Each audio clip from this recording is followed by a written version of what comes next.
Hacemos silencio y empezamos con la clase de hoy. Bueno, ¿quiénes pudieron ver la clase del viernes? Bien. Bueno, como les di, a los que no los vieron les cuento. Yo el viernes les había comentado que la clase del viernes era más bien sobre conocimientos básicos que tenían que saber, y la clase de hoy era aplicar un poco esos conocimientos básicos. Antes de empezar con las aplicaciones, vamos a hacer una pequeña revisión de lo que vimos el viernes y vamos a incluir otros conocimientos que son necesarios, que ya son un poquito más avanzados, para poder resolver entonces las distintas situaciones. Bueno, el viernes habíamos visto, ¿sí?, que teníamos diferentes tipos de mecanismos de transporte, ¿sí? Teníamos la difusión simple, que no requería proteínas específicas en la membrana, que no requería gasto energético, y que distintas sustancias como el oxígeno, el dióxido de carbono, moléculas hidrofóbicas, que son aquellas que son solubles en lípidos, podían atravesar la membrana plasmática y podían de esa manera sí pasar de un lado a otro. Después teníamos la difusión facilitada, ¿sí? En la difusión facilitada sí necesitábamos proteínas específicas. Estas proteínas eran las proteínas transportadoras, que podían ser básicamente de dos tipos: los uniportadores o las proteínas canal, y dentro de las proteínas canal teníamos canales iónicos y acuaporinas. Tampoco necesitábamos gasto energético, sino que aquí estas sustancias pasaban de un lado a otro de la membrana gracias al gradiente electroquímico, ¿sí? Y después teníamos otros dos tipos de transporte: el transporte activo primario y el transporte activo secundario. Ambos requieren gasto energético, ambos requieren proteínas específicas en las membranas y transportan iones o sustancias en contra de su gradiente de concentración. Y acá teníamos el transporte primario, en el cual la energía para transportar estas sustancias en contra del gradiente de concentración lo hacían, ¿sí?, hidrolizando la molécula de ATP. Mientras que en el transporte activo secundario, la energía para poder transportar estas sustancias ocurría mediante la energía que tenemos en el gradiente de una sustancia que iba a favor del gradiente de concentración. ¿Hasta acá todos están de acuerdo? Esperen que dejo entrar a más gente.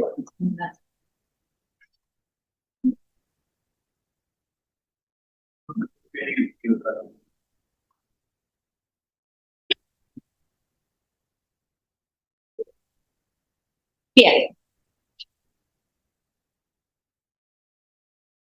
Una cosa que tenemos que tener bien en claro y siempre tenemos que recordar cuando hablamos de transporte de sustancias es que la concentración de iones es diferente dentro de la célula que fuera de la célula. Y se lo tienen que saber como de memoria cuál es la concentración, no el número, sino en proporción, si es mayor o menor dentro de las células de los distintos iones más importantes. Por ejemplo, el sodio, ¿sí?, tiene una baja concentración dentro de la célula y fuera de la célula la concentración es alta, mientras que el potasio es al revés. Tenemos una alta concentración dentro de la célula y una baja concentración fuera de la célula.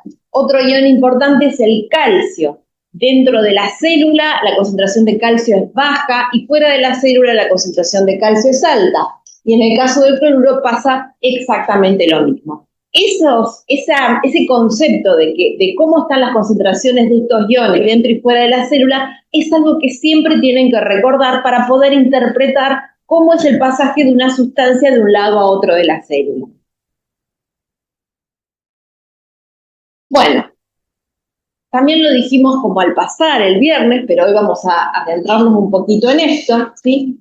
Esa concentración de iones fuera y dentro de la célula va a determinar lo que se llama potencial de membrana en reposo, ¿sí? Si nosotros tuviéramos una membrana totalmente impermeable y pudiéramos tener la misma concentración de iones fuera y dentro de la célula, la diferencia de cargas entre un lado y el otro me daría cero si la concentración de iones fuera la misma, ¿sí?, y el tipo de ion. En cambio, en la célula, esa concentración no es igual.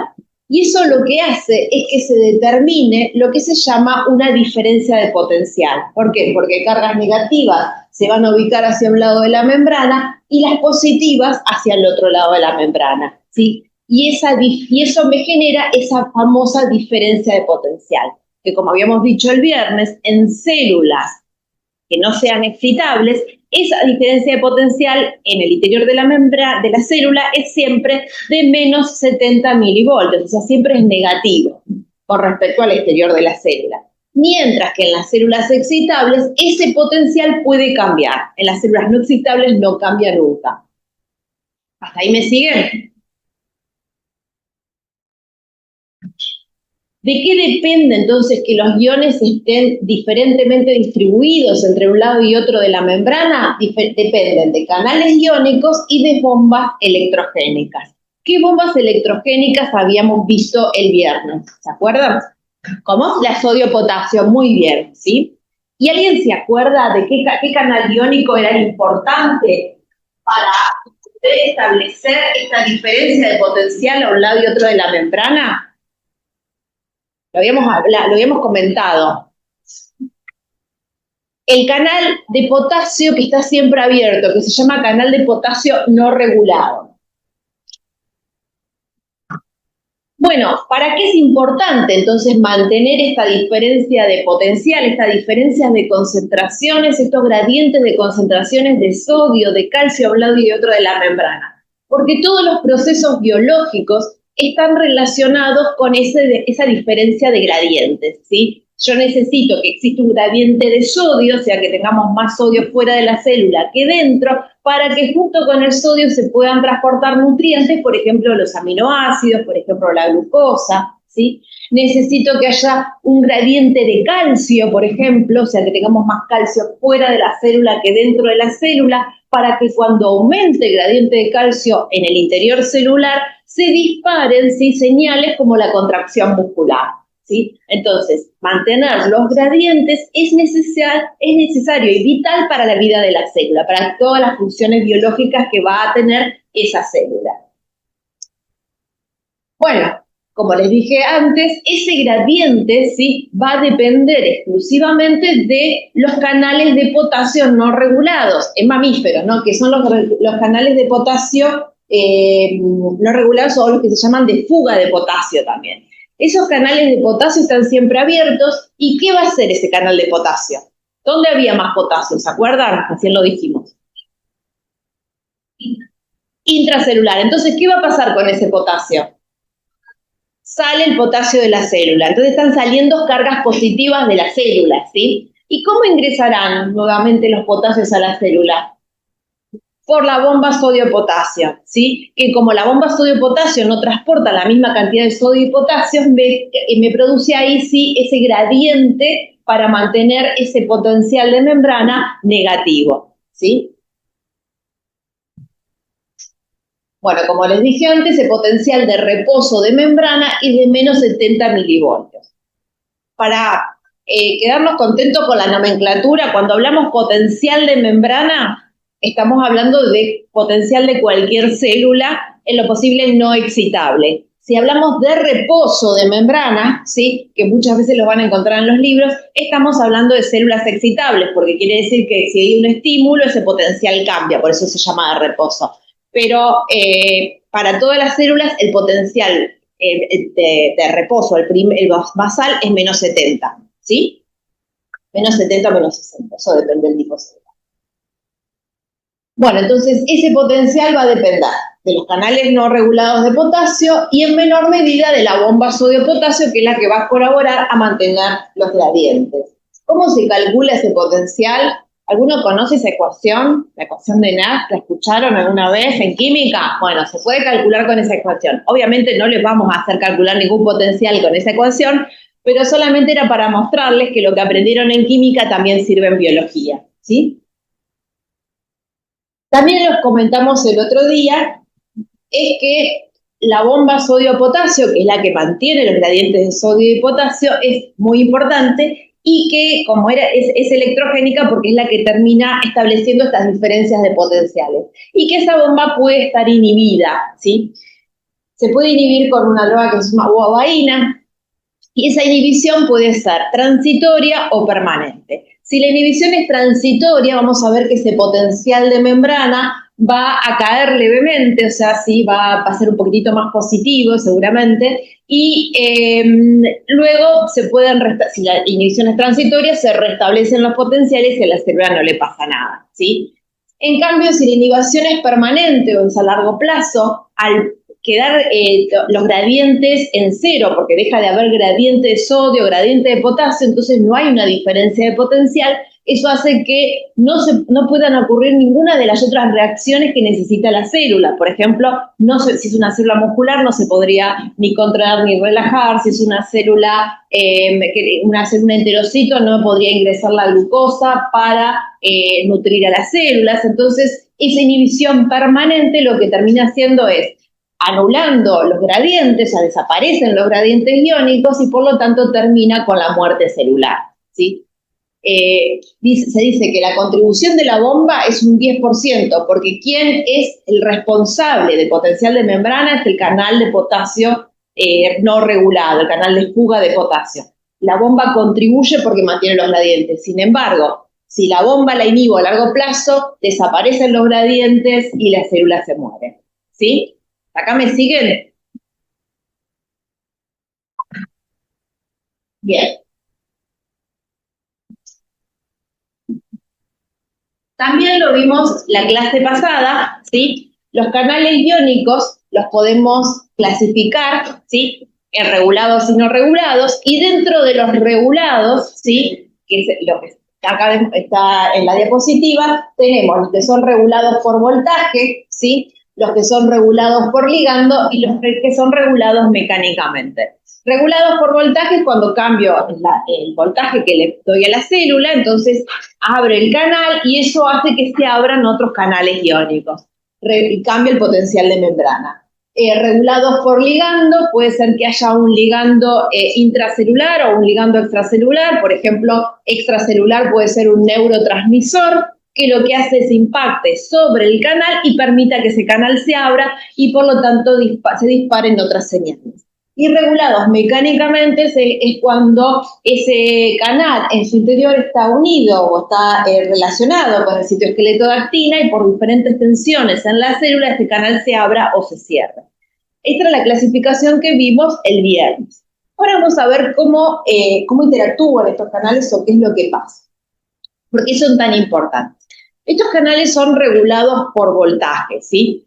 Eso significa que yo al abrirlos o cerrarlos voy a poder cambiar el potencial de membrana. Por lo tanto, estos canales son muy importantes en las células, ¿sí? Que yo les puedo aplicar un voltaje y que hay un cambio. Por ejemplo, en las células excitables, como en las células musculares, las células nerviosas, ¿sí?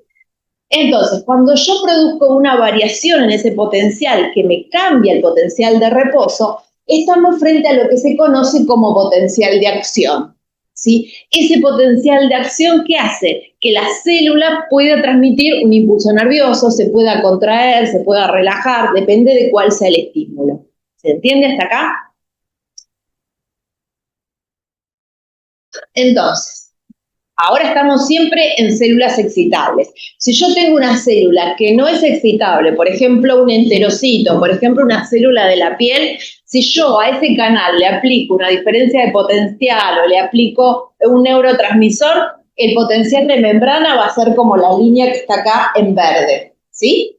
¿Por qué? Porque no hay cambios, ¿sí?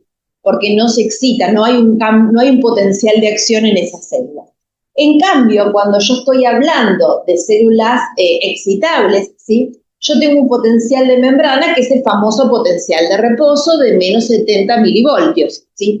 Ese potencial de reposo depende únicamente de los canales de potasio no regulados. Los canales están abiertos, sale el potasio y se genera ese potencial de reposo. ¿Qué pasa? Si hay algún estímulo, por ejemplo, un cambio en el voltaje, por ejemplo, un neurotransmisor, que abran, ¿sí? Los canales de sodio, ¿qué va a pasar con el sodio? ¿Qué pasa cuando se abren los canales de sodio? ¿Dónde hay más sodio? ¿Afuera o adentro? Afuera. Entonces, si abro el canal de sodio, ¿qué va a pasar? Ingresa sodio, ¿sí? Ahora, si el potencial es negativo, el potencial interno de la membrana es negativo, y ingresa más sodio, ¿qué pasa con ese potencial de membrana? Se vuelve más positivo, ¿sí? Es lo que en esta curva se conoce como la despolarización de la membrana. El potencial aumenta. ¿Sí? ¿Me siguen hasta ahí? Sí. Bien, aumenta el potencial. ¿Qué pasa? ¿Aumenta siempre? No, porque esto es un impulso, te tiene que disparar una señal y después tenemos que volver a nuestro potencial de reposo. Entonces, ¿qué pasa con estos canales de sodio regulados por voltaje? Se empiezan a cerrar, ¿sí? Se inactivan y se abren otros canales, ¿sí? Que son los canales, ¿pueden escribir? Otros canales. ¿Qué canales son? ¿Sí? Son los canales de potasio regulados por voltaje retardados. No son los canales de fuga de potasio, que están siempre abiertos. Estos son unos canales que están cerrados y cuando se tiene que repolarizar la membrana se empiezan a abrir. ¿Y qué van a hacer estos canales de potasio? Sacan potasio, ¿sí? Sacan potasio. Hacen lo mismo que haría el canal de fuga de potasio. Sacan potasio. ¿Para qué? Para que el potencial de membrana que se vuelva ¿cómo? Más negativo. ¿Hasta cuándo? Hasta que lleguemos a nuestro potencial de reposo. ¿Sí? ¿Se entiende? Esto sería un potencial de acción. ¿Sí? ¿Por qué? Porque se disparó todo esto para que ocurra una acción en esa célula. ¿Sí? ¿Quieren que lo repita? ¿Lo entendieron? ¿Todos lo entendieron? Sí.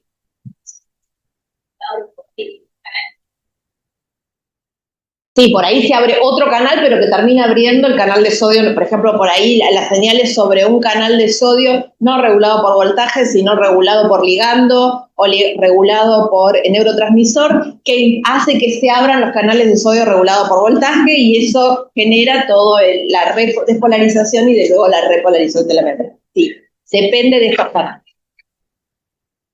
¿Sí? Y lo que, como les decía acá, la curva verde, si esto verde, es de una célula que no es excitable. Por más que yo abra canales regulados por lo que quieran, esa célula no se excita, obviamente no tiene este tipo de canal, pero si yo lo tuviera, no se excita y por lo tanto no le pasa nada porque el potencial no cambia, es siempre constante. ¿Sí?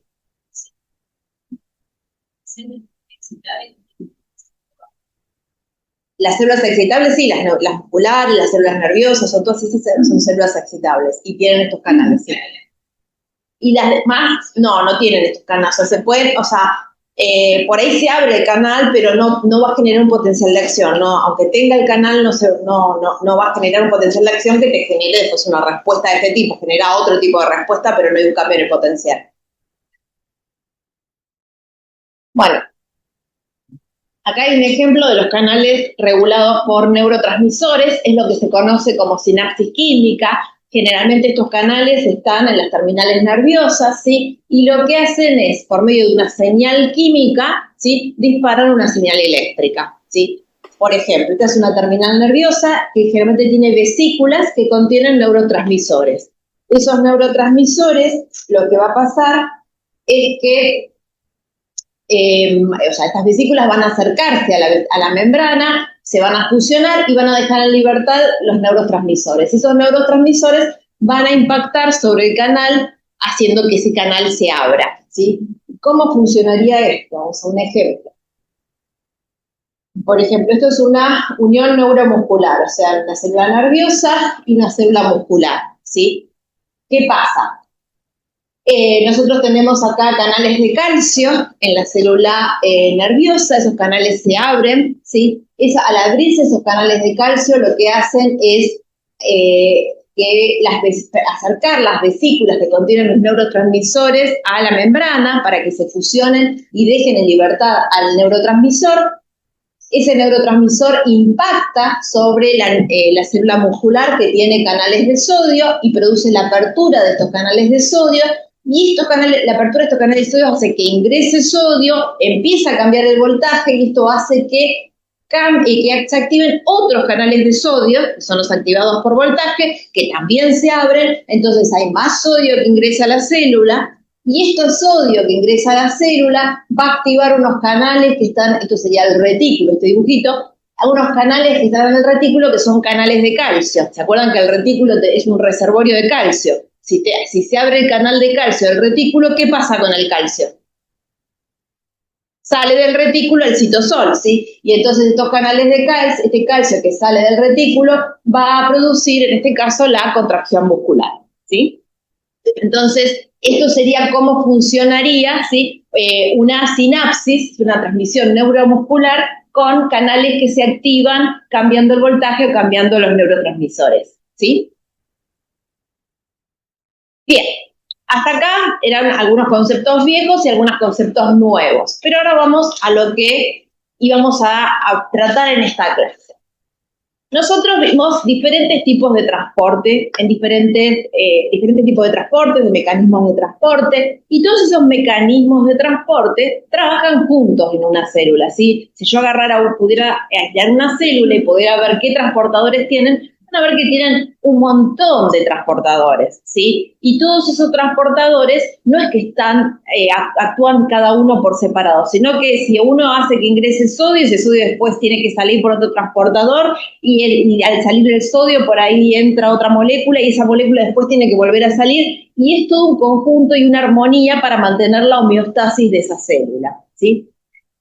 ¿Y cómo puede pasar una sustancia, ¿sí? A través de un epitelio.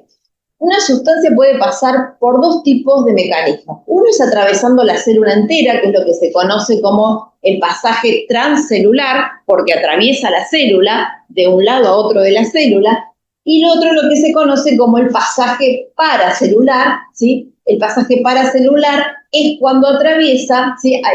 Las sustancias atraviesan a través de unas uniones que tenemos entre las células que se llaman uniones estrechas.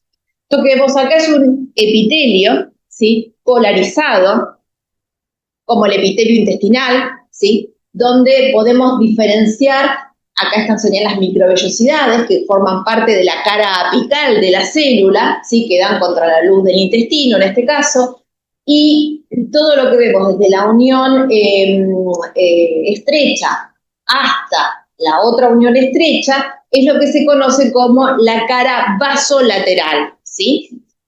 Entonces, para un pasaje transcelular voy a necesitar que la sustancia sea capaz de pasar a través de la cara apical de la célula y luego a través de la cara vasolateral de la célula. Si es un lípido, va a difundir por difusión simple a través de la bicapa lipídica en ambos casos. Pero si es un ion, voy a necesitar, por ejemplo, tener un canal iónico en la cara apical y un canal iónico en la cara vasolateral. ¿Se entiende?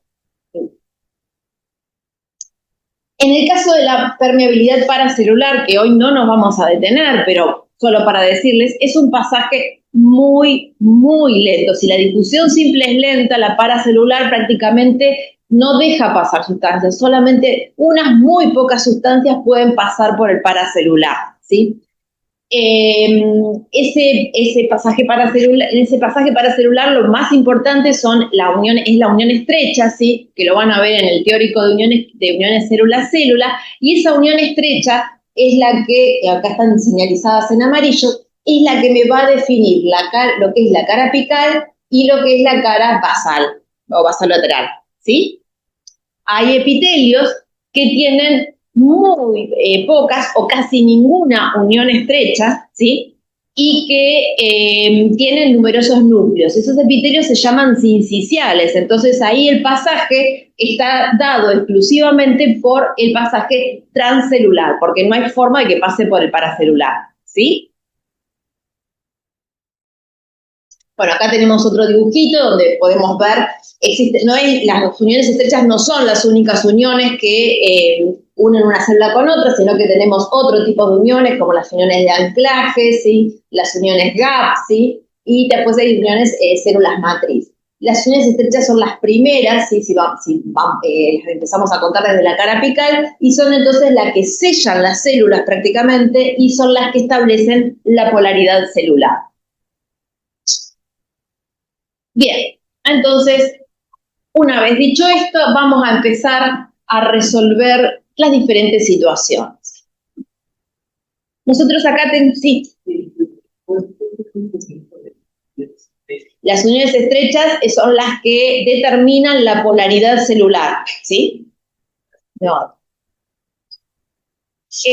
Tenemos este caso, acá tenemos un epitelio intestinal, son enterocitos, ¿sí? Y una persona comió un alfajor que tiene glucosa y esa glucosa llega a la luz del intestino y de alguna manera tiene que pasar al torrente sanguíneo para que vaya a alimentar al resto de las células, ¿sí?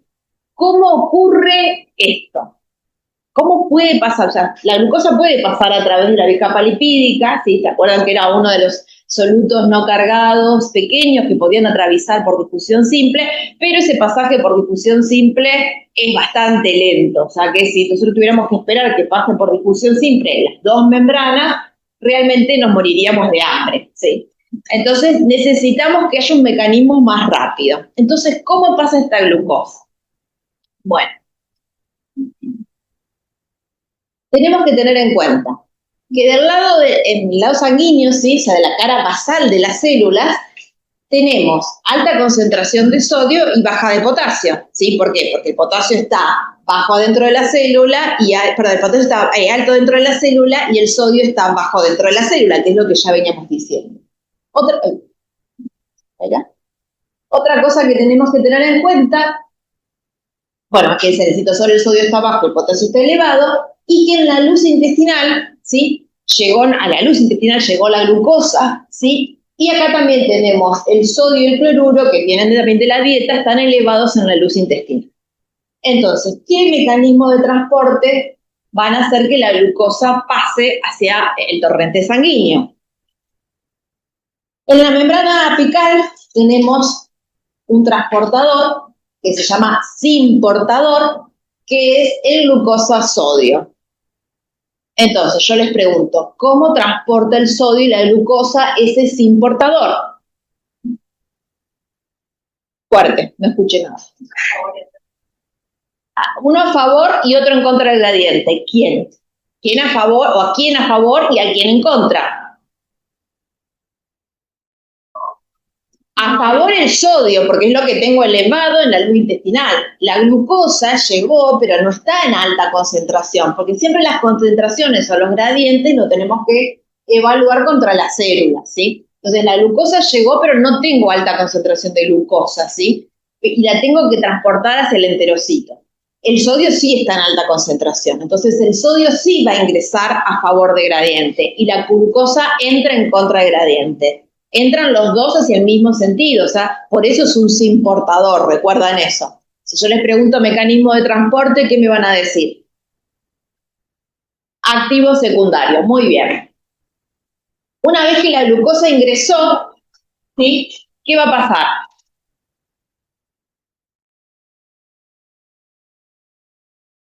Tiene que salir de la célula, porque no se tiene que quedar adentro del enterocito, ¿sí? Ahora sí tenemos alta concentración de glucosa dentro de la célula. Entonces, ¿cómo va a salir la glucosa? ¿Necesita aporte energético para salir? No sería necesario, ¿sí? Entonces, ¿cómo va a salir? Por difusión. ¿Por qué tipo de difusión?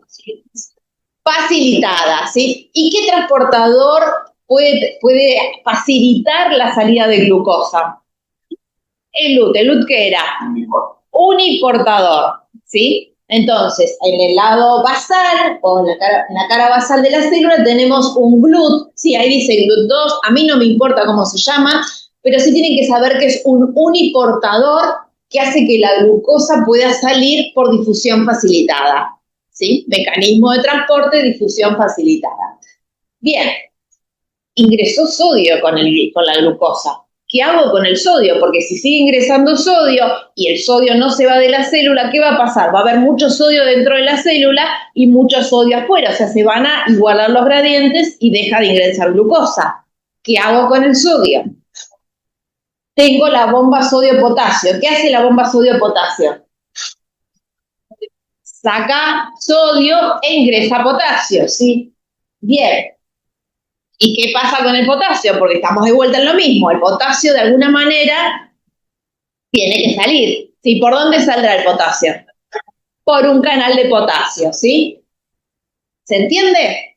¿Entienden cómo tienen que interpretar los mecanismos de transporte? Yo acá le podría poner un montón de otros transportadores, ¿sí? Porque existen un montón de transportadores, pero con los que tenemos quiero que jueguen para que vean a quién pongo de un lado, a quién pongo del otro y por qué, ¿sí?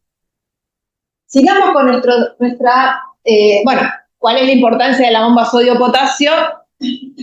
¿Cuál es? Mantener el gradiente de sodio y de potasio. Bien. Sigamos con, bueno, acá la otra pregunta es ¿por qué las uniones celular-celular son esenciales? Porque, acá se los cuento yo, si las uniones célula-célula lo que hacen es impermeabilizar, hace que no pasen solutos de un lado a otro por las uniones célula-célula. Si esto no fuera una unión impermeable y permitiera que pasara sodio de acá a acá, también se perderían gradientes o habría una concentración de sodio diferencial que me impediría el pasaje, ¿sí? O se pasara la glucosa a través de la unión estrecha. Entonces, por eso yo necesito que la unión estrecha sea lo suficientemente impermeable para que el pasaje sea a través del transcelular. Bien. Sigamos con nuestro enterocito. Ahora vamos a ver qué pasa si también, o sea, ustedes saben, sí. Es algo diferente. ¿Por qué el potasio tiene que salir cinética o soluciones?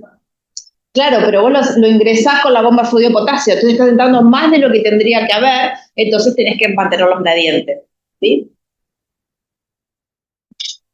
¿Qué pasa con cuando yo hago que ingrese sodio, ¿sí?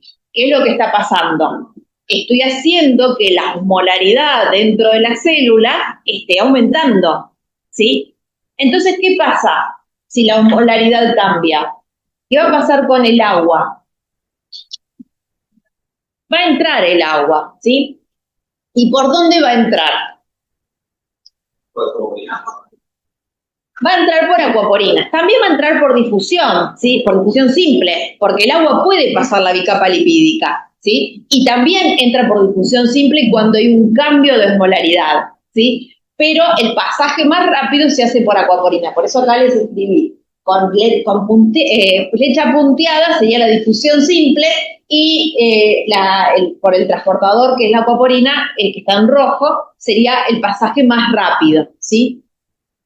Ese agua que ingresa, de alguna manera, también tiene que salir, porque si no, la célula se hincharía y explotaría la célula, ¿sí? Entonces, ¿por dónde va a salir? Va a salir por la vasolateral, ¿sí? Que también va a salir por difusión simple y también por acuaporina.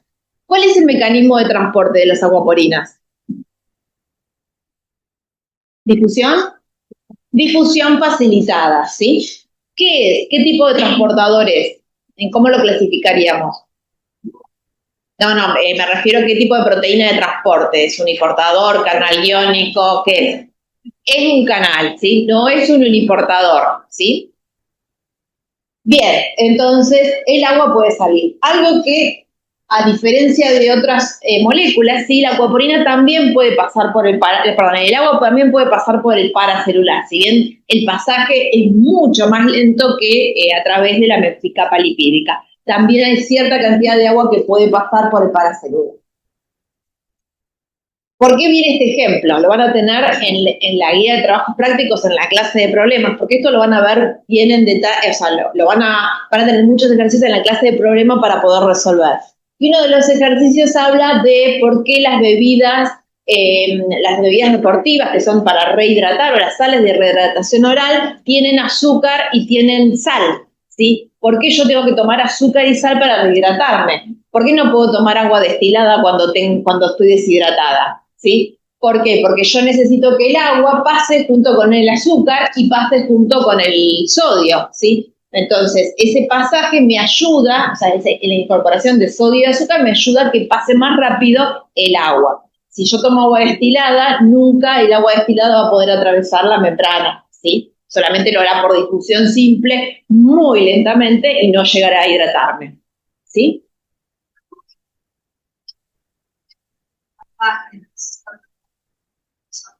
El agua también entra y sale. Sí, entra y sale, porque si entrara solamente, la célula se hincha y se lisa. Sí. Pero eso es como que acompaña. El agua acompaña el cambio de osmolaridad generado por el sodio y la glucosa, ¿sí? Entonces aumentó la osmolaridad, está más diluida afuera que adentro, entonces el agua ingresa. Pero ¿qué pasa? Una vez que ingresó, tengo más agua adentro que del lado basal, entonces el agua sale. ¿Sí? Claro, sí, así. ¿Se entiende? ¿Tienen alguna duda? Bien, sigamos.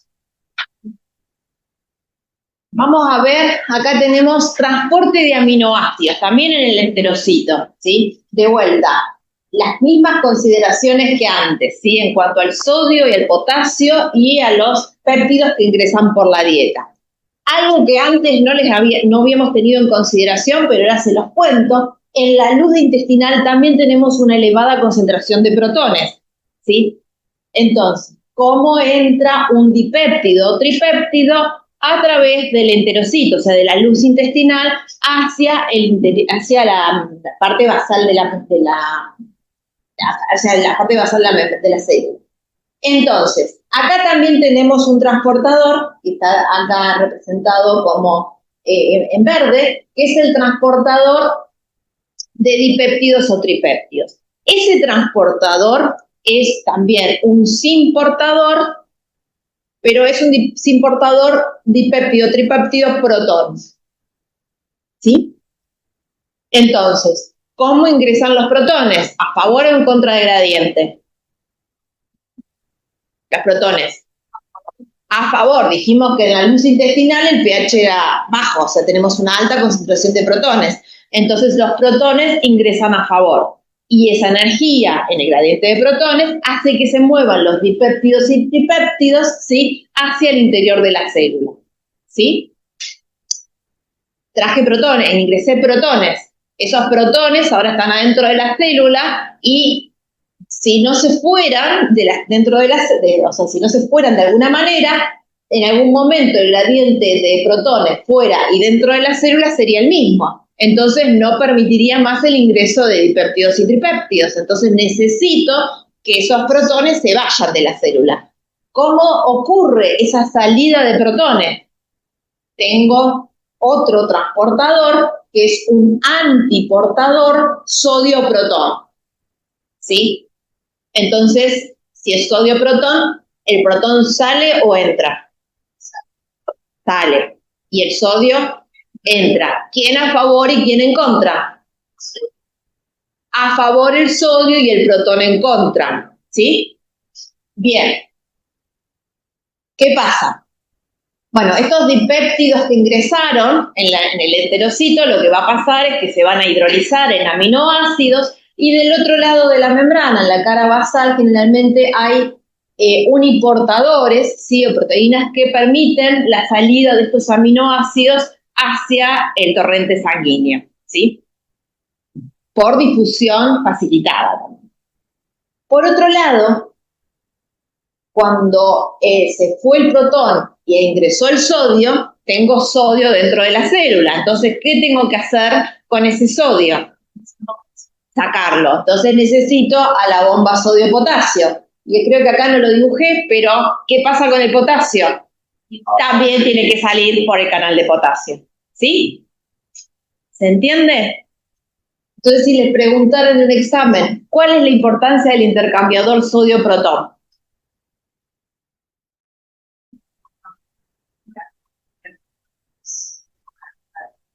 Claro, es mantener el gradiente de protones, porque si no tengo ese gradiente de protones, lo que va a pasar es que no ingresen los tripéptidos y dipéptidos. ¿Lo entienden esto? ¿Sí? ¿Todos? Yo prefiero, ¿cómo se veía que al principio yo? Entendí la parte del final, entendí la relación entre los dipéptidos y los protones. El transportador puede transportar dipéptidos o tripéptidos junto con protones, porque es un simportador.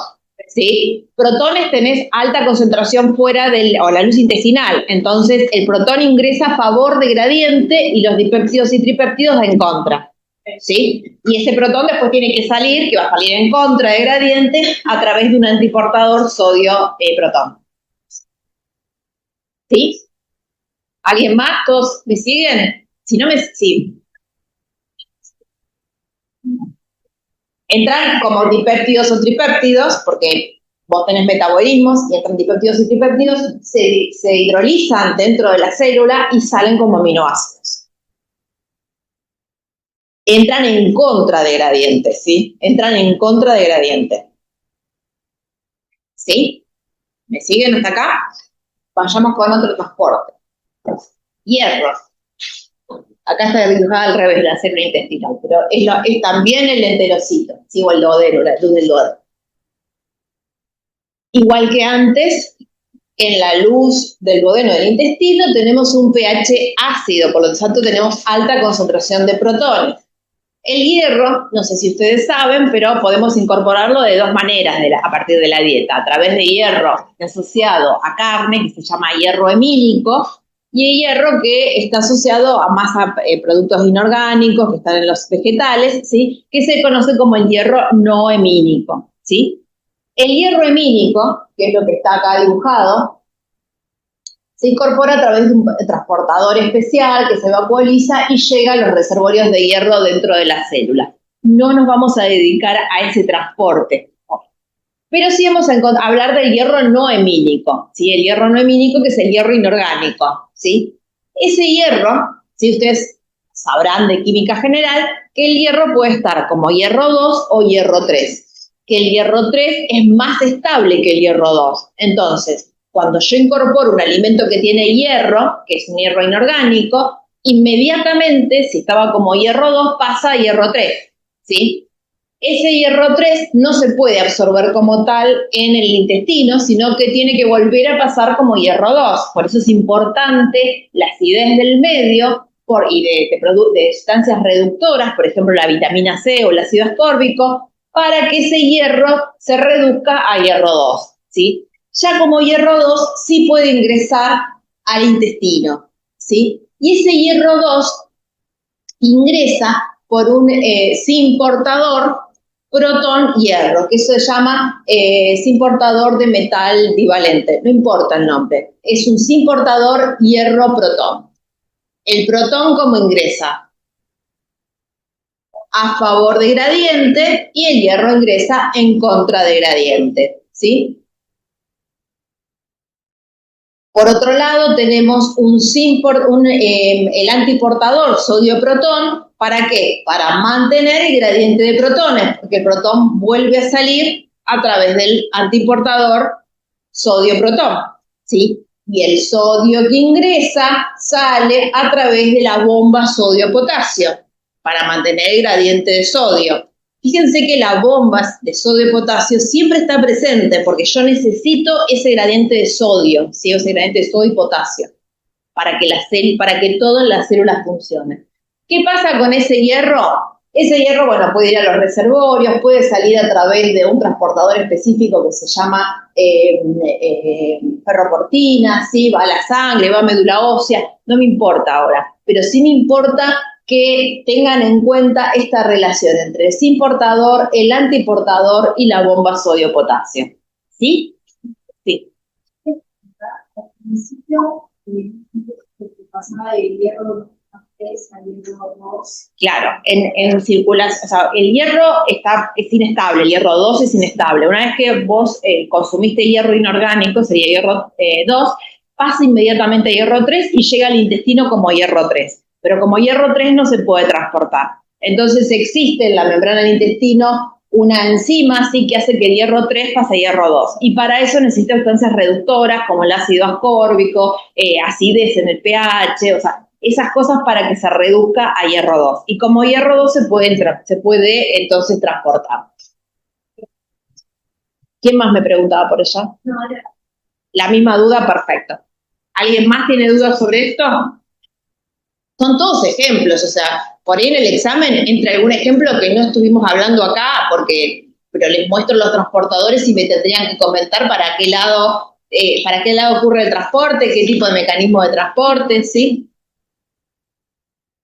Bueno, acá les pregunta por qué la vitamina C favorece el transporte de hierro, la absorción de hierro, porque es capaz de reducirlo a hierro 2, ¿sí? Vamos a otro ejemplo. Este es el transporte de protones hacia la luz del estómago, ¿sí? Ustedes saben que en la luz del estómago, ¿sí?, se genera, ¿sí?, el ácido clorhídrico necesario para la digestión. Entonces, ¿cómo ocurre este transporte? ¿Sí? ¿Cómo logramos que en la luz del estómago tenemos un pH ácido? Bueno, acá tenemos que tener en cuenta que el pH de la sangre, o sea, de donde viene el dióxido de carbono, pH 7,2, que en el citosol también tenemos el mismo pH, sin embargo, en la luz del estómago el pH tiene que ser 1, o sea, tenemos que tener una concentración de protones mayor. Entonces, ¿cómo es el pasaje? Bueno, por difusión simple, entonces la sangre entra, tenemos una alta concentración de dióxido de carbono y ese dióxido de carbono, por difusión, puede llegar hacia el interior de la célula, ¿sí? Cuando ese dióxido de carbono llega al interior de la célula, dentro de la célula tenemos agua, ¿sí? Ese agua es un agua que se hidroliza, ¿sí? Y se hidroliza a oxidrilos y protones, ¿sí? Está en equilibrio, ¿se acuerdan de química? Entonces, los oxidrilos que provienen del agua, ¿sí?, se pueden unir con el dióxido de carbono y junto con una enzima que se llama anhidrasa carbónica que acelera la velocidad de reacción, no es que haga que sea espontánea la reacción es espontánea pero lenta, pero la anhidrasa carbónica lo que hace es acelerar esa reacción, lo transforma en bicarbonato. Y por otro lado, esto deja en libertad protones también del agua, y esos protones que se van acumulando, porque cada vez hay más protones, porque entra dióxido de carbono, se generan todas estas reacciones, y esto libera protón, ese protón, vamos a ver que por una bomba, que es una protón-potasio, sale hacia la luz del estómago. El pasaje de protones, ¿sí?, ¿cómo va a ser? ¿Cómo? No, es en contra, porque a pesar de que estemos aumentando la concentración de protones, acá es 7,2 y acá es 1 del pH, o sea, acá tenemos más concentración de protones todavía. Entonces es en contra, por eso ocurre a través de la bomba. Y el pasaje de potasio a partir de esta bomba, ¿cómo va a ser? Fíjense que lo que hace la bomba es ingresar potasio. También en contra, o sea, el protón sale en contra y el potasio entra en contra de gradiente de concentración. Y ese potasio que ingresó en contra tiene que salir, sale por el canal de potasio, ¿sí? ¿Se entiende? Y este bicarbonato, ¿sí?, que se formó, también tiene que salir de la célula.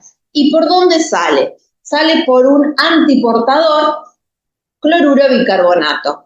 ¿Y cómo va a ser la salida de ese bicarbonato? ¿El cloro dónde está más concentrado? Está más concentrado afuera, entonces el cloro entra a favor de gradiente, el bicarbonato sale en contra de gradiente y acá hay una acumulación instantánea de cloro que hace que por un canal salga el cloro hacia la luz del estómago, ¿sí? Acuérdense, lo mismo que pasaba, que lo vimos en la clase pasada, que pasaba con la bomba de protones que tenía el lisosoma, ¿sí? Si yo de este lado no neutralizo las cargas, es como que esta bomba en algún momento deja de actuar, ¿sí? Por eso es importante que haya cloruro que neutralicen las cargas, ¿sí? Las cargas negativas que neutralicen esas positivas, para que sigan pasando más protones para que el pH se mantenga bien ácido, ¿sí? El canal por el que sale el cloro, ¿qué tipo de canal es? Un canal de cloruro, que es un canal que los iones salen por canales iónicos, ¿sí? Es difusión facilitada, pero son canales iónicos. Los uniportadores, solamente para lo que ustedes conocen, es para la glucosa, para la urea, ¿sí? Pero el agua y los iones salen por canales, o salen o entran por canales. Sí. Sale a favor por canal. Cuando tenés un canal iónico siempre sale a favor, ¿sí?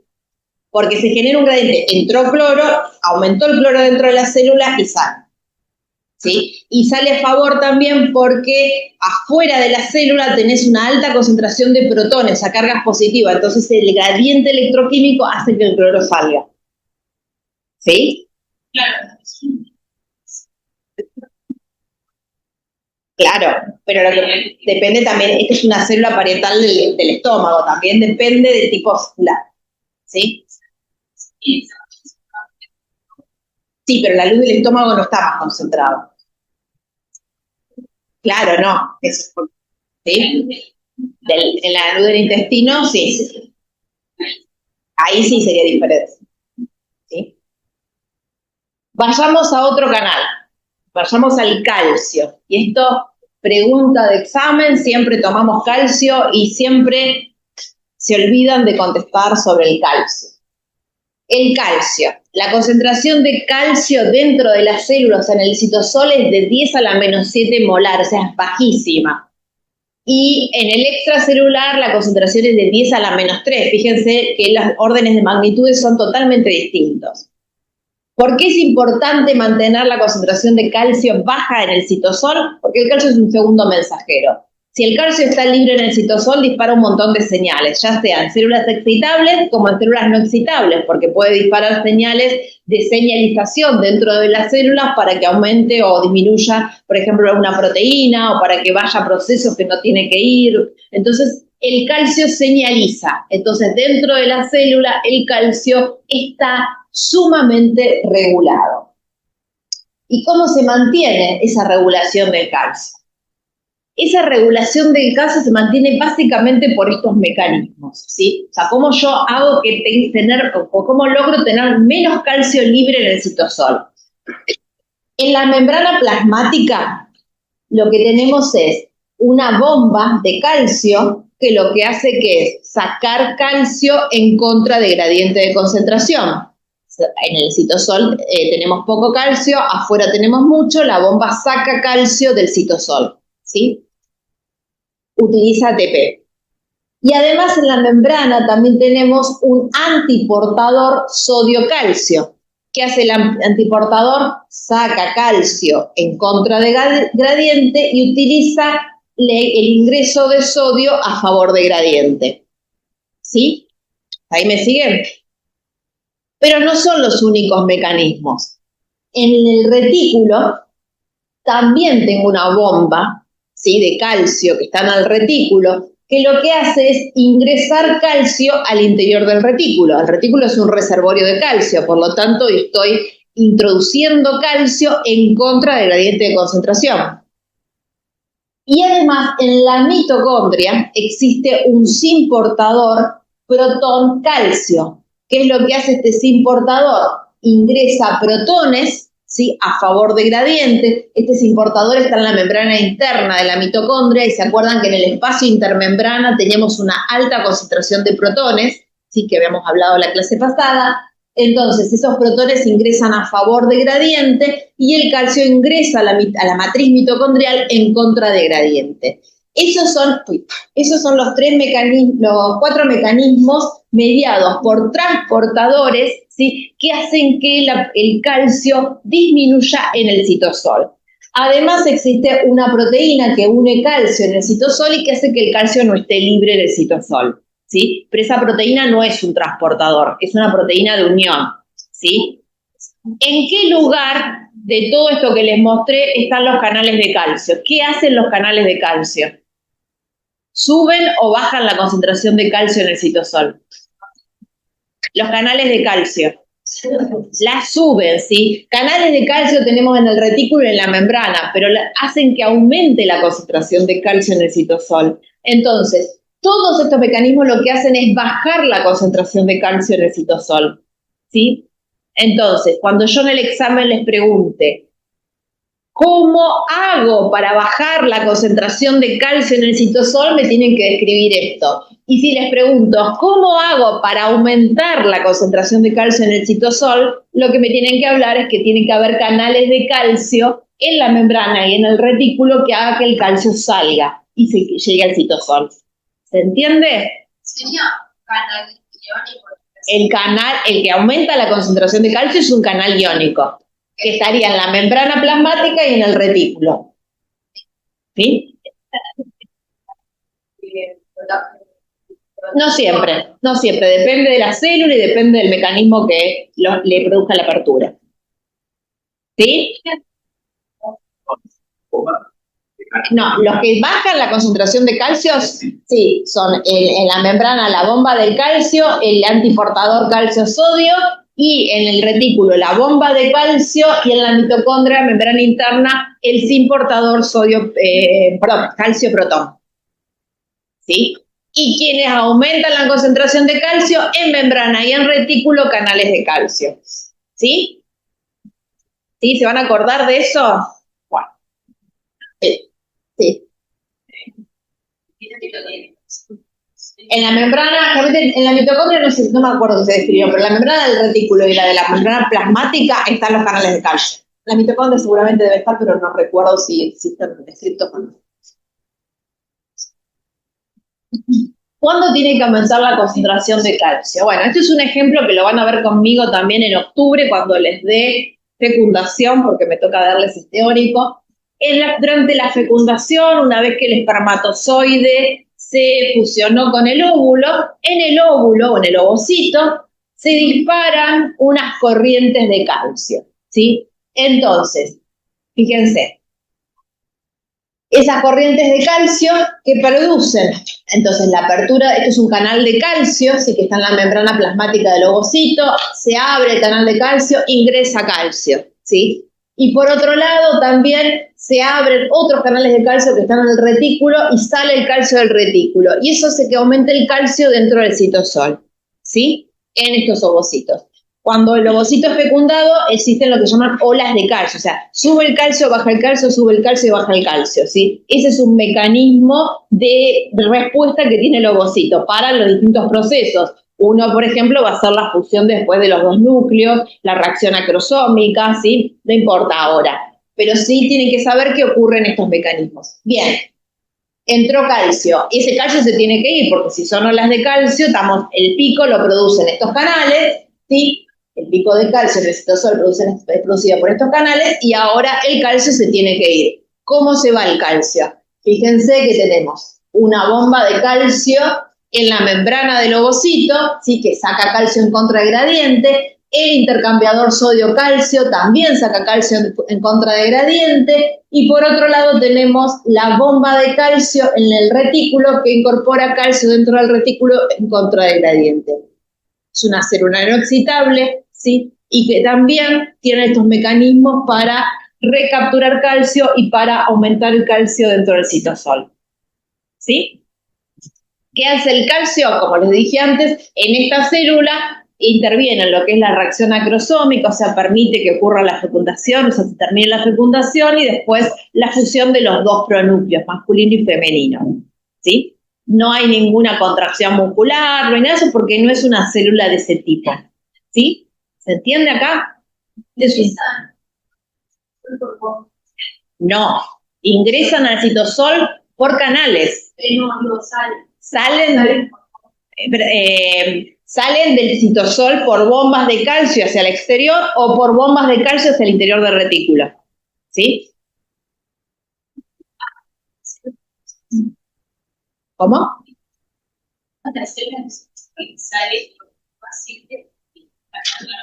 Siempre tenés lo mismo, en el interior de la célula el calcio tiene que estar en baja concentración y en alta concentración fuera de la célula, ¿sí? Acá la bomba está en la mitocondria. Acá no está dibujado, pero sí, seguramente la bomba de la mitocondria podría recapturar calcio. Bueno, acá preguntas típicas de examen. ¿Qué mecanismos aumentan la concentración de calcio en el citosol? ¿Qué mecanismos disminuyen la concentración de calcio en el citosol? ¿Sí? Los que estuvimos viendo hasta ahora. Sigamos con el enterocito y el calcio. ¿Sí? Acá pasa lo mismo. Este es un esquema simplificado.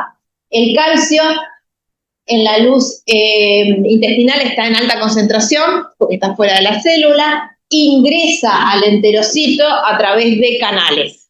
¿Sí? Son los canales de calcio, se llaman TRPV, por si alguna vez quieren buscarlos, pero son canales de calcio, permiten el ingreso de calcio, y la salida o sea, el calcio no se puede quedar en el enterocito, sino que tiene que ir al retículo, en un reservorio, o tiene que salir a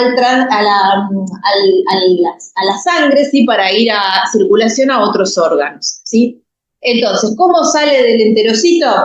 Sale por la bomba de calcio y sale por el antiportador calcio-sodio, igual que antes, ¿sí? Además, acá les puse una pregunta, dice, ¿qué es la importancia de la vitamina D3? La vitamina D3, ustedes habrán escuchado que cuando quieren incorporar calcio, tienen que tomar vitamina D3 o tomar sol para que se active la vitamina D3. La vitamina D3 es importante porque actúa como un factor de transcripción que aumenta la síntesis de canales de calcio para que ocurran estos procesos, ¿sí? Por eso es tan importante.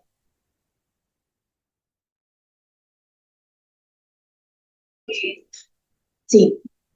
¿Qué me pregunto? ¿Sigo? ¿Segura? Bueno, y ahora vamos a ver qué pasa con el calcio, pero en una célula muscular, que es excitable, ¿sí? En la célula muscular, ¿qué tenemos?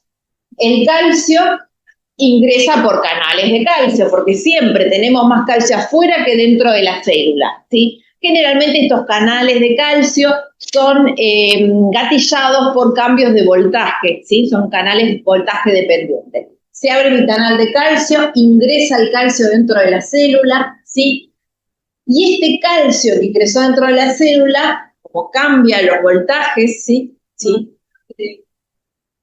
Eso que se abre por el voltaje, ¿está relacionado con el potencial de membrana? Sí, es el potencial de membrana. O sea, son células excitables en célula muscular. ¿Sí? Como una neurona. Una neurona en este caso es una célula muscular. Sí. Entonces se abrió el canal de calcio, este canal se produjo una despolarización de la membrana seguramente y un cambio de potencial, y este canal de calcio, al haber ese cambio de potencial, también produce la apertura de los canales de calcio que están en el retículo. ¿Sí? Estos canales de calcio que están en el retículo son canales de calcio activados por calcio. O sea, el calcio aumenta en el citosol, se unen esos canales y se abren esos canales, ¿sí? Entonces, hay un aumento de calcio en el citosol. Ese calcio que está en el citosol de la célula muscular se va a unir a la actina y la miosina, ¿sí? Para producir, ¿qué cosa? La contracción muscular, ¿sí? ¿Qué pasa? Eso es un impulso, o sea, una contracción. Después de la contracción lo que tenemos que hacer es la relajación, ¿sí? Entonces, cuando ocurre la relajación, el calcio que se unió a la actina y a la miosina, ¿sí? Lo que va a hacer es liberarse de estas moléculas, ¿sí? Y va a quedar libre en el citosol, pero no puede quedar libre en el citosol, se tiene que ir del citosol. ¿Cómo se va? Bueno, es recapturado por la membrana, por la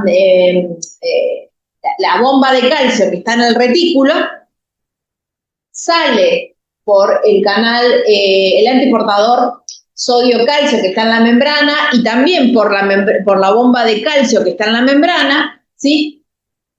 Y algo que no les había comentado antes es que también es importante la sodio-potasio ATPasa, porque el sodio que ingresó a través del antiportador calcio-sodio se tiene que ir a través de la bomba, porque si no, los gradientes se pierden.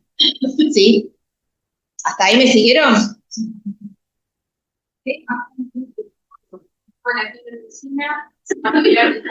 Después de la contracción, en la relajación se libera.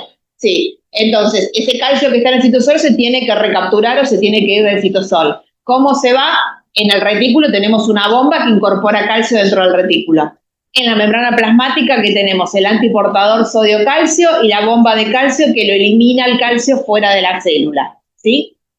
¿Qué pasa? Con el antiportador sodio-calcio ingresa sodio a favor de gradiente. ¿Sí? ¿Qué hacemos con ese sodio que ingresó? Lo mismo que antes, tenemos a alguien que es sumamente importante, que es la bomba sodio-potasio, que lo que hace es sacar sodio en contra del gradiente. ¿Sí? Porque hay que restablecer todos los gradientes. ¿Sí? Y acá... Y el potasio seguramente, el potasio también se va a ir por un canal, o sea, el canal no regulado de potasio tiene que estar también en la célula y ese que el potasio que ingresó también salga, porque hay que mantener los gradientes, o sea, todos los canales y las bombas y los transportadores interactúan, o sea, si algo ingresó no se puede quedar en la célula, sino tiene que volver a salir para restablecer el equilibrio, ¿sí? ¿Se entiende? Todo esto que yo les muestro en las células, lo hablo con la membrana plasmática, también pasa en el retículo, también pasa en la mitocondria, porque tienen sus propios canales, y también hay una homeostasis, una regulación de estos canales y transportadores y bombas dentro de cada organela, ¿sí? Obviamente es menos conocido porque son más chiquitos para estudiar, entonces tardaron mucho más tiempo para poder decir qué transportadores tiene una mitocondria comparado con la membrana plasmática, pero también los tiene. Sí.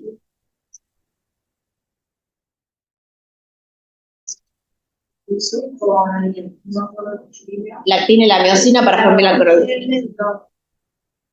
El canal de calcio, o sea, entra el calcio por la membrana plasmática, porque hay un canal por voltaje dependiente abre los canales de calcio. El aumento de calcio en el citosol abre los canales de calcio regulados por calcio que están en el retículo, ¿sí? Y ese calcio va y se une con la canal. Y acá hay una preguntita que también es de un problemita, que dice, la digoxina es un inhibidor de la bomba sodio-potasio ATPasa. Se utiliza en el tratamiento de la insuficiencia cardíaca congestiva. ¿Cuál es el efecto esperado de este fármaco con respecto a la contracción del músculo estriado cardíaco? Si lo que hace es inhibe la bomba sodio-potasio, ¿qué es lo que pasaría? No puede salir el sodio, y entonces, ¿qué pasa con la concentración de calcio? Aumenta la concentración de calcio en el citosol, y si aumenta la concentración de calcio, ¿qué le pasará a este músculo? Se va a contraer, ¿sí? Entonces va a quedar contraído. O sea, este fármaco que se utiliza lo que hace es estimular la contracción del músculo cardíaco. Obviamente no es una inhibición total y permanente, sino que él inhibe ¿para qué? Para que aumente de esa manera la concentración de calcio más tiempo en el citosol y de esa manera se contraiga el músculo cardíaco. ¿Sí? ¿Se entiende?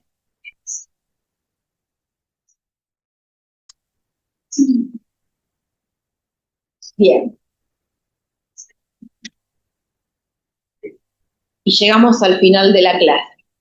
Entonces, cuando yo les pregunte mecanismo de transporte, me tienen que decir si es difusión simple, facilitada, activo primario o activo secundario, ¿sí? Y algo que siempre tienen que tener en cuenta es que estos transportadores en las membranas se distribuyen en forma asimétrica, o sea, si de un lado tengo un canal, del otro lado seguramente no tengo un canal, porque bueno, tiene que salir en contra de gradiente, a favor de gradiente, tienen que entender eso, tienen que interpretar qué sustancia o qué iones tengo de mayor concentración de un lado y de otro fuera de la membrana, y que todo esto es importante para mantener la homeostasis celular y para permitir lo que se llama el transporte transcelular. Y acá les dejo la bibliografía, pueden ser cualquiera de los libros. Las diapositivas creo que ya las tienen, yo las subí anoche, no sé si las pudieron ver.